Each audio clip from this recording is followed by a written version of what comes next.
प्रभु के नाम में एक बार फिर से आप सबों को जय मसीह की। परमेश्वर का हम एक बार फिर से धन्यवाद करते हैं कि परमेश्वर जीवित है और उसने हम सबों को संभाला है और हमें एक और मौका दिया है कि हम उसके भवन में आकर उसके नाम की आराधना और उसके नाम की स्तुति कर सकें।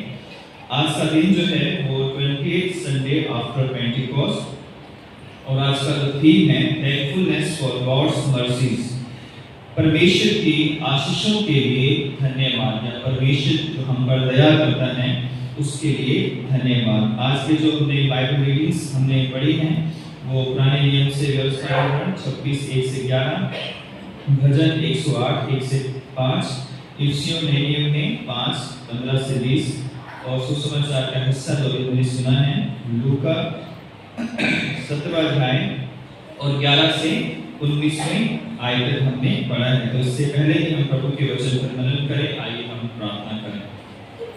सर्वशक्तिमान पिता परमेश्वर, एक बार फिर से बड़ी दीनता नम्रता के साथ आपके चरणों में आते हैं और अपने देह प्राण आत्मा को आपके हाथों में सौंपते हैं। प्रभु हम पर दया कीजिए, अपने वचन से हमसे बातचीत कीजिए।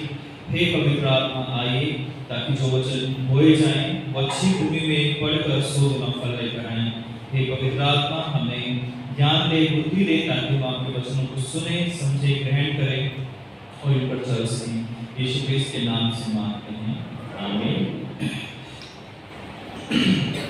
पिछले कई दिनों से हम परमेश्वर के वचन, खासकर लूका का जो सुसमाचार है इसके अलग अलग हिस्सों पर मनन कर रहे हैं और आज भी जो लूका का सुसमाचार है उसका 17वां अध्याय हमारे सामने पढ़ा गया है और लास्ट संडे हमने 16वें अध्याय में से लाजर और धनी व्यक्ति के विषय में पढ़ा था, मनन किया था और आज हमने 17वें अध्याय की 11वीं आयत से 19 आयत तक हमारे सामने पढ़ा गया है। और जब हम इस आयत को पढ़ते हैं, इस चैप्टर को पढ़ते हैं और खासकर ये जो पोर्शन है, ये पैसेज है 11 to 19, तो यहाँ पर प्रभु यीशु मसीह जब यरूशलेम की ओर जा रहे थे और सामरिया के पास से जब वो होकर गुजर रहे थे तो लिखा हुआ है कि वहाँ पर 10 कोढ़ी थे और गांव के बाहर वो एक ग्रुप में थे और उन 10 कोढ़ियों ने बड़े चिल्लाकर प्रभु यीशु मसीह को पुकारा और कहा कि हे स्वामी, हे यीशु हम पर दया कर। और यीशु मसीह ने कहा कि जाओ और जाकर अपने आप को याजकों को दिखाओ, क्योंकि वो कोढ़ी थे और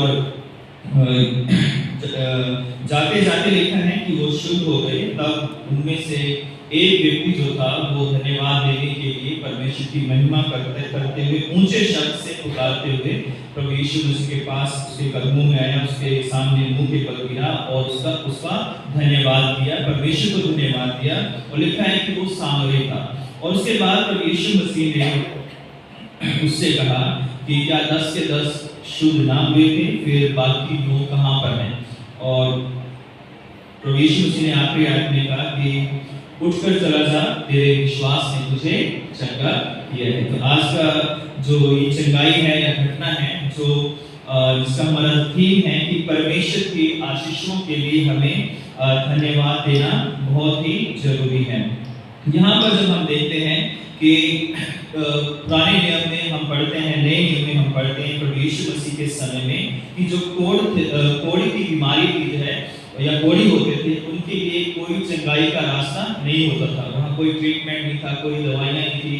और अगर हम बाइबल में देखें तो व्यवस्था 13वां और 14वां अध्याय पूरा का पूरा कोढ़ियों के शुद्ध और अशुद्ध होने के विषय में पूरा डिटेल से बताया गया है कि अगर कोई कोढ़ कैसे, अगर किसी को कोढ़ी सिद्ध करना है तो वो याजक उसको चेक करता था, उसकी कुछ मापदंड थे और उसके बाद ही याजक उसे कह सकता था कि ये कोढ़ी है और ये अब अशुद्ध है। अन्यथा उस व्यक्ति को 7 दिन तक चेक किया जाता था, 7 दिन तक उसे अलग रखा जाता था। अगर 7 दिनों के बाद अगर कोई भी उसकी स्किन के ऊपर निशान है, अगर वो ठीक हो जाता है, फिर वो याजक के पास आता था और दिखाता था कि मेरा ठीक हो गया है। तो उसके बाद वो आकर याजक जो है उसका शुद्धिकरण करता था। एक तरह से कुछ रीति रिवाज थे, परंपराएं थी, कुछ ऑफरिंग्स थी जो चढ़ाकर जो है वो याजक एक उसे प्रमाण पत्र देता था, सर्टिफिकेट देता था कि ये व्यक्ति कोढ़ी नहीं है, ये वापस समाज में आ सकता है, हमारे साथ रह सकता है। लेकिन अगर वो कोढ़ी हो गया तो उसके लिए सारे दरवाजे बंद किए जाए। अब उसे हमेशा के लिए नगर से, घर से, परिवार से, समाज से बाहर रहना पड़ेगा। तो शुरू के जो कई साल थे उनमें कोढ़ियों को पूरी तरह से बाहर रखा जाता था नगर गांव से। लेकिन बाद में जब प्रभु यीशु मसीह के समय में कुछ जो अनुवाद हुए पुराने नियम के, तो उनमें कोढ़ियों को कुछ हद तक जो है नगरों में या विशेषकर मंदिर में जो है उन्हें वर्शिप करने का अधिकार मिला और उनको एक अलग जगह पर बैठाया जाता था जहां पर कोई दूसरा व्यक्ति नहीं बैठता था। वो सबसे पहले उसमें आते थे और आकर अपनी जगह लेते थे, लेकिन सबसे बाद में जब सब लोग चले जाएंगे तो एक जगह पर वो बैठे थे, उसके बाद ही वो वहां से निकल सकते थे। बाजारों में उन्हें चिल्लाना पड़ता था अशुद्ध अशुद्ध अशुद्ध है। तो वो जब बाजारों में जाते थे तो वो चिल्लाते थे कि हम अशुद्ध हैं। तो इस कारण जब भीड़ भाड़ वाले इलाके होते थे तो लोग ये शब्द सुनकर कि अशुद्ध मतलब कोढ़ी आया है तो वो रास्ते दे देते थे, उससे दूर हट जाते थे। इसलिए नहीं कि वो उसका आदर करते थे कि ये बड़ा परेशान है, इसको रास्ता दो, नहीं, बल्कि इसलिए कि ये हमें भी बीमार ना कर दे और ये कैसे यहाँ पर आ गया है। तो तरह तरह की अलग चीजें थी और इसलिए वो उससे दूर भाग जाते थे ताकि हमें ये इन्फेक्शन ना हो जाए। और पुराने नियम में सिर्फ 2 ही ऐसी घटनाएं हैं जहां पर कोढ़ी व्यक्ति चंगे हुए। पहली घटना जो है वो गिनती 12वें अध्याय में है, जब मरियम जो मूसा की बहन मूसा के ऊपर कुड़कुड़ाने के कारण जब वो कोढ़ी हुई तो मूसा ने उसके लिए प्रार्थना की तो उसका कोढ़ वो ठीक हो गया, वापस वो अपने उस छावनी में उस जो इस्राएली लोग थे उनमें वापस आई है और आकर फिर से परमेश्वर की आराधना करने लगी है। दूसरा उदाहरण जो है वो नामान कोढ़ी का है, जो कि अलीशा ने इसे कहा था कि जाकर यरदन नदी में डुबकी लगा ले। उसने 7 बार डुबकी लगाई और उसका कोढ़ ठीक हो गया है।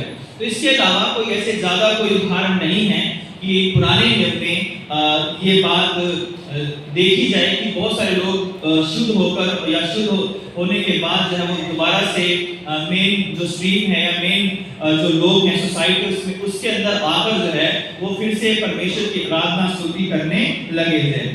तो इस तरह से हम देखते हैं कि कोढ़ी होना उस समय जो है वो एक बहुत ही बड़ी एक दुखदाई स्थिति थी, बड़ी बात थी है।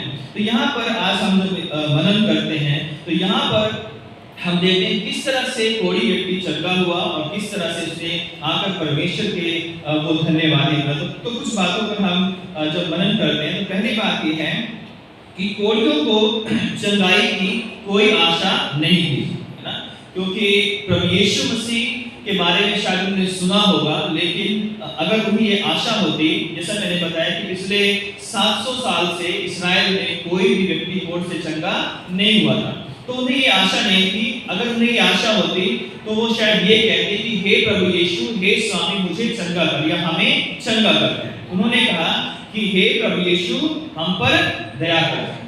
तो यहाँ पर हम देखते हैं कि जो कोढ़ी थे वो पूरी तरह आश्वस्त नहीं थे कि यीशु मसीह हमें चंगा कर सकता है, या शायद उन्हें पता नहीं था कि यीशु मसीह ऐसे काम भी कर सकता है।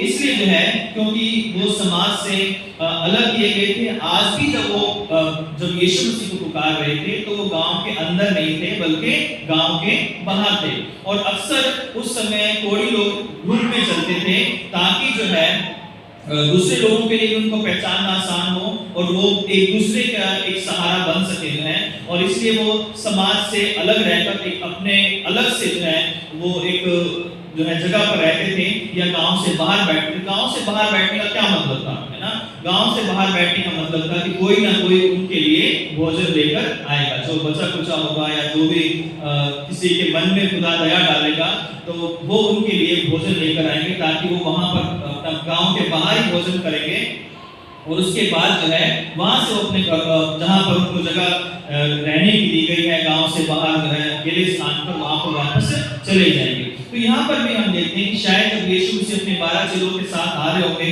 और वो गांव से बाहर उन्होंने देखा होगा कि एक झुंड आ रहा है, उनके पास सबके पास थैले हैं और उन थैलों में शायद किसी के पास रोटी हो, किसी के पास चावल हो, किसी के पास मछली हो। तो उन्होंने इस उम्मीद से कहा कि हम पर भी दया करो ताकि हमें जो कुछ भोजन मिल सके, कुछ कपड़ा मिल सके, कुछ जो है खाने के लिए मिल सके। आज भी जब हम अपने घरों से बाहर निकलते हैं, हम किसी भी रेड लाइट पे अगर दिल्ली में रुकते हैं तो सबसे पहले हमारा जो कार का या बाइक के पास हम पर होते हैं तो आके कुछ लोग क्या करते हैं, वो हमसे कुछ मांगते हैं। कुछ लोग खाना मांगते हैं, कुछ लोग पीने के लिए पानी मांगते हैं, कुछ लोग पैसे मांगते हैं, कुछ लोग अगर आप 5 रुपए दोगे कहेंगे साहब इससे क्या होता है, 10 दे दो ना, है ना। तो अगर आप कहेंगे 10 लोगे तो कहेंगे इससे क्या होगा, 10 रुपए में हम खाना थोड़ी खा सकते हैं, 20 दे दो, है ना। अगर हम रेलवे स्टेशन पे जाते हैं दिल्ली में या कहीं सीधे 50 रुपए दे दो, है ना। कई लोग सीधे कहेंगे 50 रुपए दे दो। तो सबकी अलग अलग जरूरतों के हिसाब से या जगह के हिसाब से सब लोग जो है वो मांगते हैं। और जब अक्सर हम देखते हैं कि जब वो मांग रहे होते हैं तो अक्सर जो है वो एक एक्शन करते हैं, ये वाला। तो सबको यही करते हैं यहाँ दिल्ली में, जब सभी को अगर आप आगे पीछे गाड़ी तो सबको एक ही एक्शन जो है करेंगे, मतलब खाने के लिए हमें कुछ चाहिए। तो ये उम्मीद करके वो लोग जो है हर व्यक्ति के पास आते हैं। कई तो बिल्कुल फिट होते हैं, फिट एंड फाइन होते हैं, लेकिन फिर भी जो है वो मांग रहे होते हैं। कुछ लोग वेरी नीडी होते हैं, है ना, जरूरतमंद होते हैं और उनकी जरूरत थोड़ी ज्यादा जैसे भी हम कर सकते हैं उसको हेल्प करनी चाहिए। लेकिन कुछ लोग जो है वो काम ना करने के कारण भी आजकल कुछ लोगों ने इसको एक बिजनेस या धंधा भी बना लिया। तो ये हमें देखना है। लेकिन उस समय ऐसा कोई नहीं था कि कोई बिजनेस हो, ये कोई सिर्फ जो कोड़ी थे वो अपने जीवन को बचाने के लिए, अपने आप को अस्तित्व में बनाए रखने के लिए ही उस समय वो दूसरों के ऊपर डिपेंड होते थे। वो अपने शौक पूरे करने के लिए या कोई उनकी डिमांड नहीं होती थी, नहीं हमें 2 रोटी या 4 रोटी या 5 रोटी चाहिए, है ना, ऐसा कुछ नहीं होता था। लेकिन सिर्फ वो अपने अस्तित्व को बचाने के लिए, अपने जीवन को बनाए रखने के लिए पृथ्वी के ऊपर वो दूसरों के ऊपर डिपेंड थे और दूसरों से वो मांगते थे। उनका कोई शौक नहीं था मांगने का, ना उनको कोई ऐसा था कि कोई गिरोह था कि वो गिरोह बनाकर जो वो मांगने वाले थे। नहीं, वो बहुत बड़ी नीड में होते थे क्योंकि उनको समाज से, घर से, परिवार से, हर जगह से उनको कट ऑफ कर दिया जाता था और उनसे कोई मिलना जुलना, लेना देना कोई भी कुछ नहीं करता था। और हम ना केवल 2000 साल पहले बल्कि हमारे पिछले भारत में भी देखें जो है तो यही हाल जो है ऐसे लोगों का था जो है बहुत बुरी दुर्दशा में लोग थे। शायद अगर मदर टेरेसा जो है आकर इस काम का पीड़ा नहीं उठाती तो आज भी जो है ऐसे लोगों के साथ बहुत अच्छा व्यवहार करने के लिए लोग आगे नहीं आते। उसने जो है लोगों की एक सोच को बदल दिया कि ये लोग भी बचाए जा सकते हैं, ये लोग भी चंगे हो सकते हैं, इनसे भी प्यार किया जा सकता है, इनकी भी केयर की जा सकती है, इनके जख्मों पर भी मरहम पट्टी लगाई जा सकती है। उसने आकर पूरे देश की सोच को बदल दिया और तब से जो है बहुत सारे संस्थाएं हैं, आज बहुत सारे मिशंस हैं जो कि इन लोगों के बीच में काम कर रहे हैं। बहुत सारे आश्रम हैं जहाँ पर लोग जो है उनकी सारी जरूरतों को पूरा करने के लिए जाते हैं। हमारे चर्च से हमारे यूथ भी जो है जनवरी फरवरी में हर साल जो है एक जगह है वहाँ पर जाते हैं। लास्ट ईयर हम लोग भी शायद इसी साल के जनवरी में हम लोग भी एक जगह पर गए थे जो है यहाँ से 100 किलोमीटर दूर है जो है गंगा नदी के किनारे पर, वहाँ पर भी हम गए थे और आप सबने उसके लिए बहुत सारा कंट्रीब्यूशन दिया था। तो इस सोच को बदला है कि हम उनसे बात कर सकते हैं, उनके दुख दर्द को सुन सकते हैं, समझ सकते हैं। इसको सबसे पहले प्रभु यीशु मसीह ने सोच को बदला और इंडिया में अगर हम बात करें तो मदर टेरेसा ने जो है इस सोच को बदला और तभी से जो है बहुत सारे लोग जो है इनके लिए काम करने शुरू हुए। तो 10 कोड़ियों की जो दशा थी वो बहुत अच्छी नहीं थी, वो नगर के बाहर थे और वो प्रभु यीशु मसीह उसके चेलों से की तरफ देखते हैं। फिर हम देखते हैं कि जब यीशु मसीह और उसके चेले वहां से गुजर रहे थे तो लिखा है कि वो जोर जोर से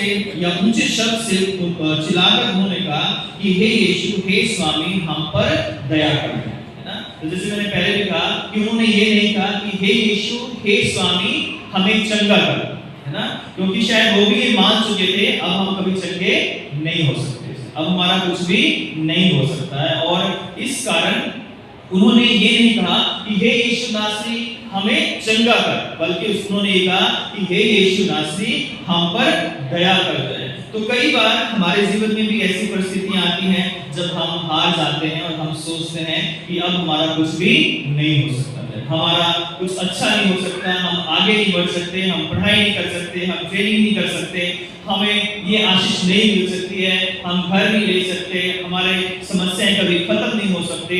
और जब हम ये सोच लेते हैं तो फिर जैसा हम सोचने लगते हैं वैसे ही हमारे साथ होने लगता है। लेकिन जब हम विश्वास करते हैं, जब हम भरोसे में रहते हैं, एक एटीट्यूड में रहते हैं कि हम ये कर सकते हैं, एक आशावादी जब हम बने रहते हैं, तो परमेश्वर भी ऐसे लोगों पर जो विश्वासी और आशावादी हैं, जो आशा बनाए रखते हैं कि नहीं ये काम हो सकता है, उनके लिए परमेश्वर बड़े बड़े कामों को करता है। तो यहाँ पर ये जो लोग थे ये चिल्लाकर कहते हैं कि हे यीशु हम पर दया कर दे।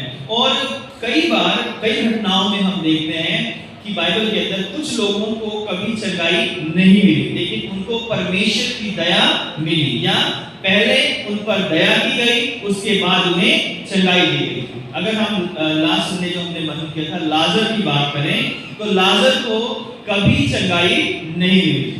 अपनी पूरी जिंदगी वो उस धनी व्यक्ति के चौपट पे जो है वो बैठा रहा है, हर दिन जाकर जो है उसके जख्मों पर जो है जो जख्म थे कुत्ते आकर उसको चाटते थे, कभी चंगा नहीं हुआ। लेकिन उस पर परमेश्वर की दया थी, परमेश्वर की दया उसकी जिंदगी पर उसके साथ थी है। तो कई बार हम देखते हैं कि हमें चंगाई से पहले परमेश्वर की दया की जरूरत है। अगर परमेश्वर की दया हमारे ऊपर हो जाए, चंगाई कई बार अपने आप ही हमारे साथ आ जाती है। और कई बार शरीर की चंगाई ना भी मिले तो मन की चंगाई बहुत ज्यादा जरूरी है। मन से इंसान को हार नहीं माननी चाहिए, उसे अपनी सोच को, अपने विचारों को दृढ़ रखना चाहिए कि नहीं क्या हुआ, अगर मेरे की कमी है तो क्या हुआ है, लेकिन फिर भी मैं परमेश्वर का बेटा, उसकी दया मेरे ऊपर। क्या हुआ जो मेरे पास ये चीज नहीं है, क्या हुआ ये मैं नहीं कर सकता, लेकिन बाकी चीजें तो मैं कर सकता हूँ। क्योंकि हर व्यक्ति हर चीज में परफेक्ट नहीं हो सकता। परफेक्ट से परफेक्ट व्यक्ति भी हम देखते हैं कि वो अपने एक क्षेत्र में ही परफेक्ट था, बाकियों में नहीं था। अगर आप बड़े बड़े वैज्ञानिकों के नाम लें तो वो अपने एक क्षेत्र में या अपना एक फील्ड था उनका, उसी फील्ड में वो परफेक्ट थे, या वो कोशिश कर रहे थे कि वो परफेक्ट हो। सारी दुनिया के सारे कामों में परफेक्ट नहीं थे। एक टेलर जो है वो मोची के काम के लिए परफेक्ट नहीं हो सकता है। एक कार मैकेनिक जो है वो अगर हमसे खेत में भेजे जाए किसानी करने के लिए, खेती करने के लिए, तो शायद वो काम वो नहीं कर पाएगा। तो हम यहाँ पर देखते हैं कि परमेश्वर की दया चंगाई से भी ज्यादा जरूरी है। जब एक व्यक्ति को जो कि लकवे का रोगी था, प्रभु यीशु मसीह के पास लाए, तो यीशु मसीह ने उससे यही कहा कि जा हे पुत्र चंगा हो जा, है ना। पहले क्या कहा कि हे पुत्र तेरे पाप क्षमा हो गए, है ना। यानी उसको पहले जो जरूरत थी परमेश्वर के प्रेम, परमेश्वर की दया, परमेश्वर के अनुग्रह की जरूरत थी, ताकि उसके पाप क्षमा हो सके। और उसके बाद उसके पाप क्षमा हुए तो प्रभु यीशु मसीह ने कहा कि उठ, अपनी खाट उठा और चल फिर, है ना। तो यहाँ पर हम इस बात को देखिए, कभी कभी कई चीजें हमारी जिंदगी में दुनियावी रीति से बदलती नहीं है, क्योंकि परमेश्वर चाहता है कि मेरा अनुग्रह तुम्हारे लिए काफी है ना। पौलुस ने 3 बार कहा कि हे परमेश्वर ये कांटा मेरे चुभा दिया गया है, इससे मुझे छुटकारा दे, है ना। परमेश्वर ने कहा कि मेरा अनुग्रह तेरे लिए काफी है। और कई बार हमें अपनी पूरी लाइफ को परमेश्वर की दया और उसके अनुग्रह में जीना जरूरी है।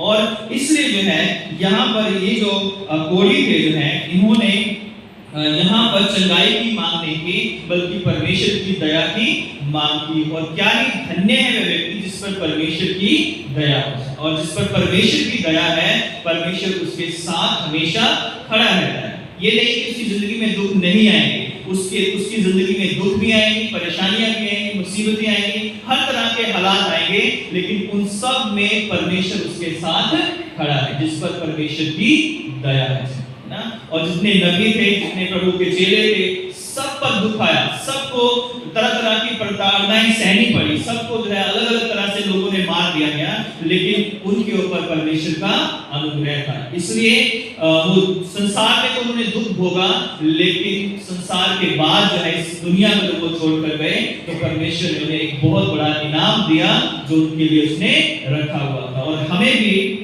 कई बार ये नहीं सोचना चाहिए कि अगर मेरी ये बीमारी ठीक नहीं हुई तो मैं स्वर्ग में नहीं जा सकता। अगर मैं बीमार हूँ, मेरा बीपी नहीं ठीक हुआ, मेरा शुगर नहीं ठीक हुआ, या मेरी और कोई अन्य बीमारी है, हमने प्रार्थना की, करवाई है और हम लोग चंगे नहीं हुए, कई बार हमें परमेश्वर की दया पर भरोसा करना चाहिए कि हे परमेश्वर, जैसा तू जिस हाल में मुझे रखना चाहता है इसी हाल में मैं तेरे प्रति वफादार बना रहूंगा और मुझे तेरी दया की जरूरत है। मैं ये नहीं कह रहा कि हम चंगाई के लिए प्रार्थना ना करें, वो कंटिन्यू हमें करना है, लेकिन कई बार जो है कुछ ऐसी चीजें हैं जो हम कुछ भी करें वो हमें नहीं मिलती या वो ठीक नहीं हो पाती है। ऐसे में हमें परमेश्वर के अनुग्रह पर भरोसा करके जो है हमेशा विश्वास में बने रहना कि मेरा परमेश्वर ने मुझे कभी ना छोड़ा है, ना कभी वो मुझे छोड़ेगा। तीसरी बात हम यहाँ पर देखते हैं, पहली बात कि कोड़ियों को कोई आशा नहीं थी, दूसरी बात कोड़ी जो है वो चिल्लाए,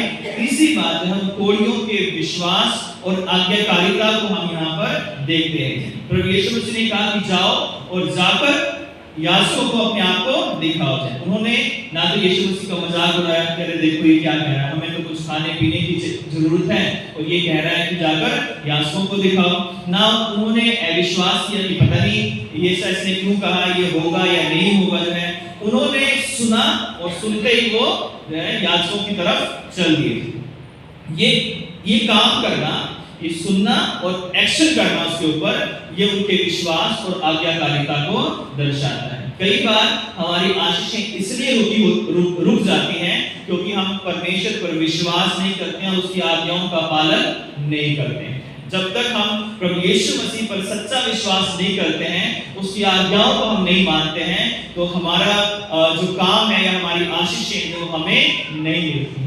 और इसलिए कई घरों में, परिवारों में कई बार हम सब इन सब चीजों से गुजरते हैं कि हम बहुत सारी कोशिशें करते हैं लेकिन हमारे कोई काम नहीं हो पाते। हमारे बातें जो हम करना चाहते हैं हम अपने परिवार में, अपने जीवन में, वो नहीं हो पाते। क्यों? क्योंकि विश्वास और आज्ञाकारिता नहीं है। कहीं विश्वास है तो आज्ञाकारिता नहीं है, अगर आज्ञाकारिता है तो कहीं पर विश्वास नहीं है ना। तो इन कोड़ियों ने दोनों चीजें दिखाई हैं, सुना, सुनकर विश्वास किया और विश्वास करते ही आज्ञा का पालन करते ही वो चल दिए हैं। और लिखा हुआ है कि जब उन्होंने विश्वास और आज्ञाकारिता का पालन किया तो हम देखते हैं कि ऐसे बाइबल में अनेकों लोग हैं जिन्होंने विश्वास किया और आज्ञाकारिता की और उसके बाद में बड़ी बड़ी आशीषें मिली। अब्राहम उसका सबसे बड़ा उदाहरण है। याकूब के बारे में देखें हम, और अन्य कई परमेश्वर के जो दास दासियां हैं कि जब उन्होंने विश्वास किया और प्रभु की आज्ञाओं को माना तब परमेश्वर ने उन्हें बहुत सारी आशीषों से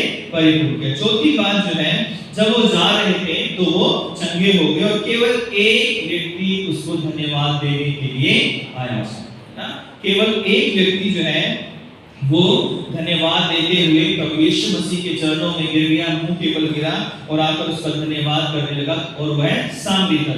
तो एक बात हम यहाँ पर नोट करें कि 10 लोग चिल्लाए ना, ऊंचे शब्द से कहा कि हे ईश्वर, हे स्वामी, हम पर दया कर जाए। और वो 10 के 10 ठीक हो गए थे, लेकिन जब धन्यवाद देने की बारी आई तो 9 लोग खामोश हो गए ना, या लौटकर नहीं आए। और एक व्यक्ति आया, जैसा उसने पहले वो चिल्लाया था वैसा ही वो बाद में भी चिल्लाते हुए ऊंचे शब्द से परमेश्वर की महिमा करते हुए और परमेश्वर की बड़ाई करते हुए लौटा। उसने बताया कि मैं चंगा हो गया मुझे।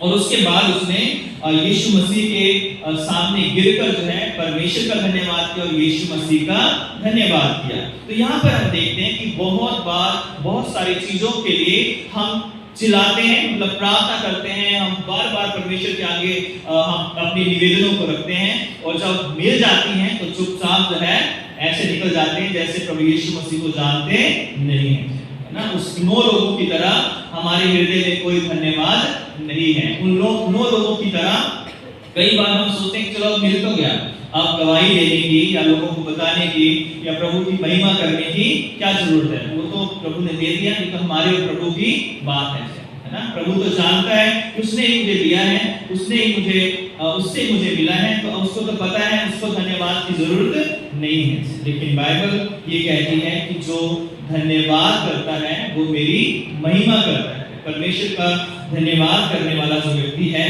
वो परमेश्वर की महिमा करता है। अब ये हमारे ऊपर, क्योंकि अगर हम भजन 50 पढ़े, साम 50 जो है, अगर हम उसमें पढ़े तो वहां पर दो आयतें हैं, तो 14वीं आयत है और एक जो है 23rd जो उसकी वर्स है, उसको अगर हम पढ़े तो भजन 50 और उसकी 14वीं आयत में लिखा है, परमेश्वर को धन्यवाद ही का बलिदान चढ़ा और परम प्रधान के लिए अपनी मन्नतें पूरी कर। परमेश्वर को क्या चढ़ा? परमेश्वर को धन्यवाद का बलिदान चढ़ा और परमेश्वर के लिए जो है अपनी परम प्रधान के लिए अपनी मन्नतों को पूरा कर। फिर हम 23 आयत पढ़े तो लिखा है कि धन्यवाद के बलिदान का चढ़ाने वाला मेरी महिमा करता है। तो जब हम परमेश्वर की आशीषों को मिलने के प्राप्त करने के बाद जब हम धन्यवाद करते हैं तो परमेश्वर इससे आनंदित होता है और परमेश्वर चाहता है, जैसे प्रभु यीशु मसीह ने पूछा जो बाकी का है, तो जैसा वो 10 लोग चंगाई के लिए यहाँ पे दया के लिए चिल्ला रहे थे और उन पर दया हुई और उन्हें चंगाई मिली, और उसके बाद जब उन्हें उन पर दया हुई, उन्हें चंगाई मिली, उसके बाद 9 लोग वापस नहीं आए और एक व्यक्ति धन्यवाद करते हुए जैसा पहले वो चिल्लाया था या ऊंचे शब्द से परमेश्वर को उसने पुकारा था, बाद में भी उसने आकर ऊंचे शब्द से ही परमेश्वर प्रभु यीशु मसीह की महिमा की, परमेश्वर की बड़ाई की जाए। तो आज अनेकों आशीषें हमारे पास परमेश्वर ने दी हैं और हम ये सोचते हैं कि हमें शायद धन्यवाद देने की जरूरत नहीं है। अगर हम भजनों को पढ़ते हैं तो भजन 100 भजन से लेकर 107 भजन तक जो है पहली जितनी भी आयतें हैं वो सारी धन्यवाद से शुरू होती है। भजन 34 को अगर हम पढ़ लें, भजन 118 को पढ़ लें, भजन 136 को पढ़ लें, है ना, और 17 को पढ़ लें, भजन 117 को पढ़े तो जो उनकी शुरुआत भी है वो परमेश्वर के धन्यवाद से होती है। और भजन 34 में लिखा है कि मैं हर समय यहोवा को धन्य कहा करूंगा, उसकी स्तुति निरंतर मेरे मुख से होती रहेगी। भजन 103 में लिखा है कि हे मेरे मन यहोवा को धन्य कह, और जो कुछ मुझ में है वह उसके पवित्र नाम को धन्य कहे। इसलिए अगर हम 105 पढ़ते हैं, भजन 104 पढ़ते हैं, सारे भजनों में जाए देखते हैं कि दाऊद बार-बार परमेश्वर को धन्यवाद देता, उसकी महिमा करता है। तो हमें भी हर बात के लिए परमेश्वर को धन्यवाद देना जरूरी है। पहला थिस्सलुनीकियों 5:18 में क्या लिखा हुआ है? क्या लिखा है? हर बात में परमेश्वर को का धन्यवाद करो क्योंकि यही परमेश्वर की इच्छा है ना। अगर हम फिलिपियों पढ़े, उसका दूसरा है, पहला है 2-3 से पढ़ते हैं तो वहां भी पौलुस कहता है कि मैं हर बात में परमेश्वर को धन्यवाद देता हूं, है ना। तो ऐसे अनेक भजन हैं या अनेक जो नए नियम के में घटनाएं हैं जहां पर लोगों ने परमेश्वर को धन्यवाद किया। जो आज हमने वचन का हिस्सा पढ़ा था इफिसियों उसका 5वां अध्याय, तो वहां पर भी हम देखते हैं तो लिखा हुआ 19वें आयत में, और आपस में भजन और स्तुति गान और आत्मिक गीत गाया करो और अपने अपने मन में प्रभु के सामने गाते और कीर्तन करते रहो और सदा सब बातों के लिए हमारे प्रभु यीशु मसीह के नाम से परमेश्वर पिता को धन्यवाद दो। तो परमेश्वर आज मुझसे और आपसे चाहता है कि हम परमेश्वर को धन्यवाद दें। अब हमें ये देखना है कि हम किन लोगों में हैं। जो है हम एक व्यक्ति के साथ खड़े हैं या हम 9 लोगों के साथ खड़े हैं। हम दोनों तरफ नहीं हो सकते, एक ही साइड में हम हो सकते हैं। तो परमेश्वर की दी हुई आशीषों के बारे में हम सोचें। अगर हम भजन 105 में पढ़े, उस यहोवा के जो आश्रय कर्म है, उसकी जो करुणा है, उसके जो महाकर्म है, उनके विषय में सोचो। यहोवा के द्वारा दी गई आशीषों के बारे में हम सोचें कि क्या क्या परमेश्वर ने हम पर दया की है। हमारा परिवार परमेश्वर की आशीष है, हमारे बच्चे परमेश्वर की आशीष है, हमारी जॉब परमेश्वर की आशीष है, हमारा बिजनेस हमारी परमेश्वर की आशीष है, हमारी कलीसिया, हमारे पासवान, हमारे भाई बहन, हमारे माता पिता, हमारे बच्चे, हमारे हर काम, हमारा भोजन जो हम रोज खाते हैं, हमारे कपड़े जो हम पहनते हैं, वो सब परमेश्वर की आशीष है। और इसके लिए हमें प्रतिदिन परमेश्वर को धन्यवाद करना जरूरी है। ऐसा नहीं कि परमेश्वर से काम निकला और उसके बाद हम कहाँ और परमेश्वर कहाँ है। परमेश्वर चाहता है कि जब वो हमें चंगाई देता है, जब वो हमारे जीवन में काम करता है, जब वो परमेश्वर हमारे लिए इंतजाम करता है, हमारी मजबूरियों में, हमारी निराशाओं में, हमारे दुखों में, हमारे तकलीफों में, हमारे गमों में जब वो हमें सहारा देता है, तो हमें उस परमेश्वर को धन्यवाद देना जरूरी है। और इसलिए धन्यवाद के अनेकों गीत हम गाते हैं कि किस तरह से हमें परमेश्वर को धन्यवाद देना है। तो आज हम किस किस चीजों के लिए धन्यवाद जैसे मैंने बता दिया है, और हम कैसे धन्यवाद दे सकते हैं। आज भी कई लोग ऐसे हैं जो हमारे पास होता है उसके लिए थैंकफुल नहीं है, लेकिन जो हमारे पास नहीं है उसके लिए वो जो है दुखी है कि हमारे पास क्यों नहीं है। अगर हम जैसे ये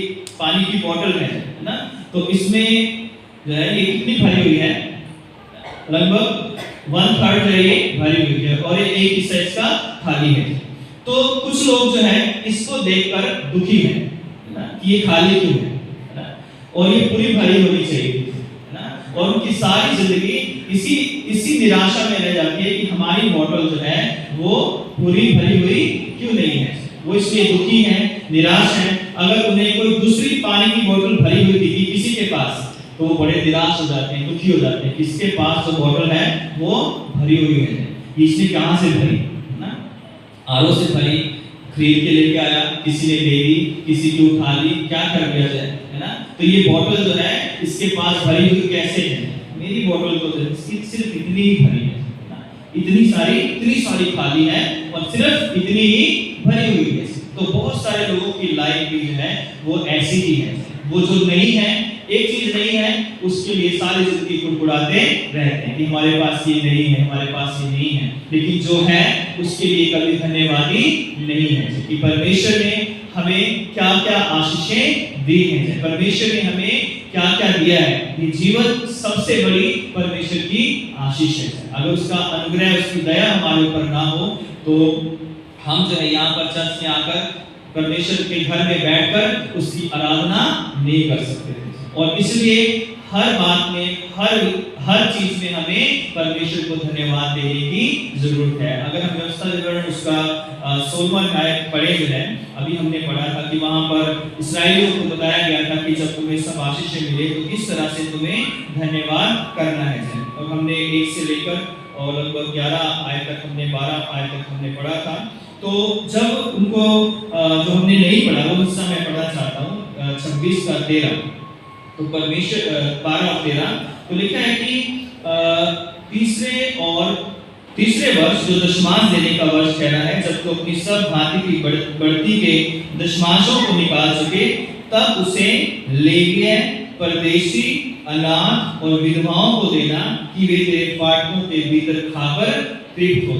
तो जब हम धन्यवाद की भेंट देते हैं, परमेश्वर का भवन सबसे पहले हमारा खुदा का घर है। उसके बाद वो लोग हैं लेविय, परदेशी, अनाथ, विधवा और वो लोग जो हमारे फाटकों के भीतर जो है किसी भी जरूरत में है। 13वें आयत में लिखा है कि और तू अपने परमेश्वर यहोवा से कहना कि मैंने तेरी सब आज्ञाओं के अनुसार पवित्र ठहराई हुई वस्तु को अपने घर से निकाला और लेविय, परदेशी, अनाथ और विधवा को दे दिया है। तेरी किसी आज्ञा को मैंने ना तो टाली है और ना मैं उसे भूला हूं। तो किसको देना है? अनाथ, विधवाओं, लेवियों और जो लोग परदेशी हैं, यानी जो लोग जरूरतमंद हैं, उनके लिए भी हमें अपने हाथों को बढ़ाना है। परमेश्वर का भवन सबसे पहले जहां हम जाते हैं, जिस घर में हमें आशीषें मिलती हैं, खुदा का घर जो है सबसे पहला स्थान देने का वो है। उसके बाद भी बहुत सारे लोग हैं जो जरूरतमंद है, उनके लिए भी हमें अपने हाथों को बढ़ाना है। तो ये जो धन्यवाद की भेंटें जो है जब हम लाते हैं, और हम हर साल नवंबर में अपना धन्यवाद का दिन मनाते हैं, एनुअल थैंक्सगिविंग डे, जो उसमें हम सब जो है अपनी उत्तम से उत्तम भेंटें लेकर आते हैं। तो परमेश्वर आप सब पर दया करे कि परमेश्वर हर दिन आपके होठों का बलिदान चाहता है, और परमेश्वर चाहता है सबसे पहले हम अपने होठों से धन्यवाद परमेश्वर को प्रतिदिन दें। उसके बाद ये बाकी चीजें हैं, बाकी चीजें पहले नहीं है। हम ये ना सोचें कि हमने परमेश्वर को पैसे दे दिए, सोना दे दिया, चांदी दिया, हमने परमेश्वर को खरीद लिया। परमेश्वर को हम पैसे से, सोने चांदी से कभी खरीद नहीं सकते। पहले अपने आप को हमें देना है। जो ये व्यक्ति जो कोढ़ी आया था वो आकर यीशु मसीह के चरणों में गिर गया था। इसका मतलब क्या है कि अपने आप को पूरी तरह सरेंडर कर दिया। उसने अपने आप को पूरी तरह से परमेश्वर के चरणों में मुंह के बल वो आ गया, मतलब अपने आप को उस अगले व्यक्ति के हाथों में सौंप दिया है। उसी तरह पहले हमें अपने आप को परमेश्वर के हाथों में सौंप देना है, तब हमारी भेंट भी कबूल की जाएगी। सिर्फ हम अगर भेंट को आगे रखें, अपने जीवन को, अपनी आत्मा को, अपने शरीर को पीछे रखें, जाए परमेश्वर को नहीं समर्पित करेंगे, तो वो भेंट चाहे कितनी छोटी हो और चाहे वो कितनी बड़ी हो जाए, वो भेंट परमेश्वर कभी ग्रहण नहीं करेगा। क्योंकि विधवा के वो 2 दमड़ी भी स्वीकार हो गई थी और बड़े-बड़े लोगों के बड़े-बड़े दान भी स्वीकार नहीं होते, क्योंकि विधवा ने अपने दिल और अपने मन से जो कुछ था उसको दे दिया था, और लोग जो है वो दे रहे थे जो उनके पास वो बचा था, उनकी बहुतायत में से जो है वो दे रहे थे। तो इसलिए जब हम परमेश्वर के को धन्यवाद दें तो सबसे पहले अपने शरीर को, अपनी आत्मा को परमेश्वर के हाथों में सौंप दें। अगर हम ऐसा करेंगे तो परमेश्वर की आशीष, परमेश्वर की दया हमारे घरों में आने पाएगी। क्योंकि फिर यीशु मसीह ने अंत में कहा कि जा, तेरे विश्वास ने तुझे चंगा कर दिया। उसे चंगाई मिली थी शरीर की, लेकिन आत्मा की नहीं मिली। वो लोग शरीर की चंगाई लेकर ही बड़े खुश होकर चले गए, लेकिन यीशु मसीह के पास जो व्यक्ति आया, जो सामने व्यक्ति आया, उसने शरीर की चंगाई तो पाई नहीं थी, लेकिन उसने अपनी आत्मा की चंगाई भी पाई है। तो शरीर की चंगाई के साथ साथ आत्मा की चंगाई भी बहुत जरूरी है। परमेश्वर के वचनों के द्वारा आप सबों को बहुत बहुत आशीष और बरकत दे। आइए प्रार्थना करें। सर्वशक्तिमान पिता परमेश्वर, सारा आदर, सारी महिमा, सारा जलाल हम आपको देते हैं। धन्यवाद करते हैं आपकी सारी आशीषों के लिए, और खासकर जो वचन बोए गए हैं वो 100 गुना फल लेकर आने होने दे। हम एक धन्यवादी हृदय के साथ आपकी सेवा करें पिता, और हर समय हर बात में पिता आपको धन्यवाद दें। सारा आदर महिमा जलाल आपको देते हैं, यीशु मसीह के नाम से प्रार्थना को मांगते हैं, आमीन। आप सबको जय मसीह की।